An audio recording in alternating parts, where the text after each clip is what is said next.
जय हिंद दोस्तों। Entry exam में मैं आपका तहे दिल से स्वागत करता हूं। जैसा कि अभी हमने कई कमेंट में देखने लगे थे कि जब मैंने मार्क के लिए बताया, कट ऑफ के लिए बताया, तमाम चीज़ें बताया, तो उसमें से कुछ कमेंट ऐसे थे जो काफ़ी टिप्पणी भरे ऐसे कमेंट थे जो कि शक पैदा करते हैं। शक पैदा करने का सेंस समझ रहे हो आप? ऐसा मानो कि मैं झूठ बोल रहा हूँ, ये मतलब है मैं जो मार्क बताया हूँ वो झूठ है, या फिर जो मैं तथ्यात्मक चीज़ें आप लोगों के सामने दिया हूँ वो झूठ है, या तो मुझे इसके बारे में कुछ आइडिया नहीं। ये बहुत सारी चीज़ें इससे प्रदर्शित होती है। एक कमेंट था, मैं भाई का नाम नहीं लूँगा, मैंने हालांकि थंबनेल पे उसको मेंशन करा है कि अगर आपको ऐसा है तो भाई ओएमआर अपने जो है ओएमआर डालिए। तो ठीक है, ओएमआर ठीक है। एक दूसरा कमेंट ये था कि अगर आपके इतने होते तो आप रनिंग कॉन्फिडेंटली दौड़ते। मतलब आप इतने शांत तरीके से जवाब नहीं देते, इतने शांत तरीके से नहीं बोलते जितना कि आप बोल रहे हो। एक कमेंट था कुछ ऐसे था, मतलब कई कमेंट थे, लेकिन गिने चुने जो कमेंट हमें याद है तो वो मैं आप लोगों के बीच में मेंशन कर रहा हूँ। खैर, आप लोगों का मैं समय ना लेते हुए मैं एक छोटा छोटा बता दूँ। लड़के नंबर लाए हैं, इसमें कोई शक नहीं है, मैं झूठ नहीं बोल सकता। वो आसपास के जब परिवेश में, जैसे कि ट्रेनिंग के लड़के हैं, जो अन्य लोगों के अन्य जगह के लड़के हैं, वो नंबर लाए हैं यार, मैं उसमें क्या ही झूठ बोल सकता हूँ। तो मैं फिर भी एक मोटी मोटा आइडिया के लिए मैं सोचा कि क्यों ना ओएमआर मैं आपको स्क्रीन पे डाल दूंगा। अभी वो स्क्रीन पे शो हो जाएगा और मैं खुद की जो ओएमआर है वो मैं अपना डाल दूंगा। तो मेरे 143 जो है विद ओएमआर मैं बता चुका हूँ, जो कि पहले भी बताया हूँ। तो ओएमआर के साथ मैं उसको वीडियो में ही अभी जोड़ दूंगा। उसके साथ साथ मैंने कुछ चीज़ें बता रखी है कि आप लोगों को जो कंफ्यूज हैं दौड़ को लेकर, जो कंफ्यूज हैं आगे की तैयारी को लेकर, उनको थोड़ा सा मैं क्लियर करना चाहता हूँ कि जैसे कंफ्यूजिंग जो है कुछ न कहीं आपने दिमाग में क्लियर रखिए। अभी कोई फाइनल कटाव वगैरह नहीं है। अभी जब फाइनल आंसर की आएगी, अभी जो आंसर की आई है इसके बाद फाइनल आंसर की आएगी और ऑफिशियल है, उसके बाद फाइनल। तो फाइनल में सबके एक दो क्वेश्चन ऊपर नीचे होने वाली है, ये सभी को पता है। अब जो लोग नंबर लेके आए हैं उनको भी ये भली बात ही पता है और डर इसी बात का है। उसके साथ साथ ये हो गया फाइनल आंसर की बात।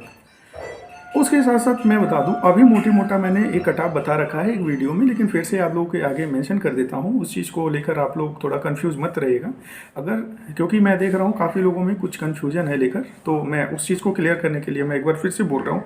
हालांकि कटाव की कोई चीज़ें मनसा नहीं है कि हम कटाव के बारे में बोलें, तो मैं अलग से वीडियो बनाया हूँ, लेकिन फिर भी बता देता हूँ ताकि आप लोगों को कन्फ्यूजन थोड़ा दूर हो जाए दिमाग में। जनरल की अगर 140 प्लस माइनस 2 है भाई, आप रनिंग करिए, आप पूरे चांस में हैं, पूरे चांस में मैं बता रहा हूँ। बिफोर नॉर्मलाइजेशन आपके इतने नंबर है, चाहे कोई भी शिफ्ट हो, ये बात क्लियर कर लीजिए। ये ना कहिए कि हमारे फर्स्ट होंगे, हमारे सेकंड होंगे, हमारे थर्ड है। भाई वो दिमाग से निकाल दो। अगर 140 प्लस माइनस 2 आप रनिंग करो, अभी से वार्म अप करते रहो, तैयारी भी करते रहो, क्योंकि आगे लेखपाल लगी है। उसके साथ साथ अब एक बेस्ट अपॉर्चुनिटी आ चुकी है आप लोगों के बीच में, जो है लोअर पीसीएस। ये ऐसे एग्ज़ाम हैं कि जो बहुत बड़े एग्ज़ाम, मतलब ये चीज़ें निकलने से एक तो आप घर के आसपास पोस्टिंग ले लेते हो, उसके साथ साथ एक बेहतर जॉब है। तो ये कम और जॉब कम, इसको तो कतई मत ताकिएगा। दूसरा चीज़, जो अभी ईडब्ल्यूएस की 138 प्लस माइनस 2 है, आप सीधे सुबह जाके वार्म अप करिए, 4-5 राउंड 6 राउंड दौड़ना स्टार्ट करिए, उसमें लेट मत करिए। मैं बता रहा हूँ आपकी बॉडी फुर्तीली रहेगी, बेहतर काम करेगा, दिमाग बराबर चलेगा। तो इसमें आपका कोई नुकसान नहीं है। आपको 12 राउंड नहीं दौड़ने हैं, मैं बता दे रहा हूँ। ओबीसी की 138 प्लस माइनस 2 अगर किसी भी शिफ्ट में हो, वो आप दौड़िए। कोई नहीं जानता, ये डाटा के आधार पर अभी बताया गया। हाँ, हो सकता है कि जो इजी शिफ्ट है उसको बेस मान लिया जाए, लेकिन कुछ नंबर घटेंगे या बढ़ेंगे, ये बात आपको तय है। एससी के 131 प्लस माइनस 2 अगर मेल कैंडिडेट की अभी बात कर रहा हूँ, मेल कैंडिडेट की 131 प्लस माइनस 2 अगर है तो वो भाई रनिंग अपनी स्टार्ट रखो, होने के आपके प्रबल चांस है। वैसे ही एसटी की बात करें 120 प्लस माइनस 2, इससे ज़्यादा प्लस माइनस मत करिएगा, ठीक। प्लस कर सकते हैं, माइनस मत करिएगा। उसके बाद फीमेल की बात करें, 165 जनरल की जो फीमेल हैं उनको 135 प्लस माइनस 2 अगर उनके नंबर बन रहे हैं तो भाई आप फाइनल के लिए आप सिलेक्शन के दायरे में आ सकती हो। वहीं ओबीसी के लिए 132 प्लस माइनस 2 कर सकती हैं। और ईडब्ल्यूएस, ओबीसी और ईडब्ल्यूएस का मैं सेम मानता हूं, क्योंकि पहले ईडब्ल्यूएस कोटे में ज़्यादा सर्टिफिकेट नहीं बने थे, अभी ठीक ठाक हो गए। तो मैं मानता हूं कि ओबीसी और ईडब्ल्यूएस की सिमिलर कट ऑफ जाएगी। पिछली बार जब फाइनल मेरिट लगी थी तो ईडब्ल्यूएस और ओबीसी के बीच में 1 नंबर का फर्क था। मैं एक लास्ट कट ऑफ की बात कर रहा हूँ। तो वो था। वहीं एससी का 126 प्लस माइनस 2 अगर फीमेल में बन रहा है तो आप दौड़िए, चाहे किसी भी शिफ्ट में हो। मैं शिफ्ट क्लियर नहीं कर रहा हूँ, ये क्लियर भर्ती बोर्ड करेगा।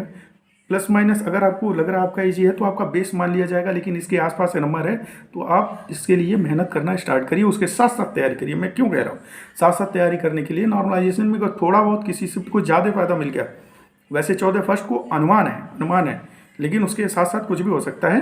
तो मैं कह रहा हूँ कि लगभग शिफ्ट सभी सिमिलर रहे, लेकिन 14 फर्स्ट का दिखा रहा है कि इजी है, तो खैर ठीक इजी कह रहे हैं कि उसमें कठिन है, लड़कों का कम नंबर आए हैं, तो उसको आप ये कर सकते हो, आपको क्लियर हो गया होगा, ठीक है। वहीं फीमेल की एसटी की बात करें तो 105 प्लस माइनस 2 भी है, तो भाई वो चांस पे हैं, ठीक है। एसटी का काफ़ी कम जाता है, तो मैं इस नाते काफ़ी बिलो कर दिया हूँ। अगर इतने आपके नंबर बन रहे हैं तो बेहतर भाई तैयारी अपनी, इसके साथ साथ रनिंग में चूको मत, क्योंकि गर्मी है, रनिंग होगी, उसमें सांस फूलने के मैं बता चुका हूँ, बहुत विस्तार से इन सब चीज़ों पे बात कर चुका हूँ मैं। लेकिन चूंकि ओएमआर की बात कर दी है एक भाई, तो हमने कहा क्यों ना क्यों ओएमआर ही मैं शेयर कर देता हूँ ताकि आपकी कन्फ्यूजिंग दूर हो जाए। मैं यहाँ कोई मजाक नहीं कर रहा, ठीक है। ये चीज़ें आप क्लियर है। अगर बाई चांस कब किसके कितने कितने नंबर है, मैंने वीडियो बना रखे हैं 140 प्लस वालों में क्या क्या दिक्कतें आ सकती है, उस चीज़ के बारे में भी मैं अच्छे से बना रखे। अभी क्या करना है आपको, अगली परीक्षा की तैयारी में थोड़ा सा भी लापरवाही नहीं करना है। खासकर वो जो अभी जॉब में नहीं है वो अपना यूपी पुलिस कांस्टेबल का देख लें, और साथ साथ लेखपाली का अगर बेहतर तैयारी है तो वो लोअर पीसीएस के लिए भी लड़ें। भाई जॉब बहुत अच्छी है, अपॉर्चुनिटी है, लोअर पीसीएस की भी आप मान चलिए 7-8 साल बाद आई है।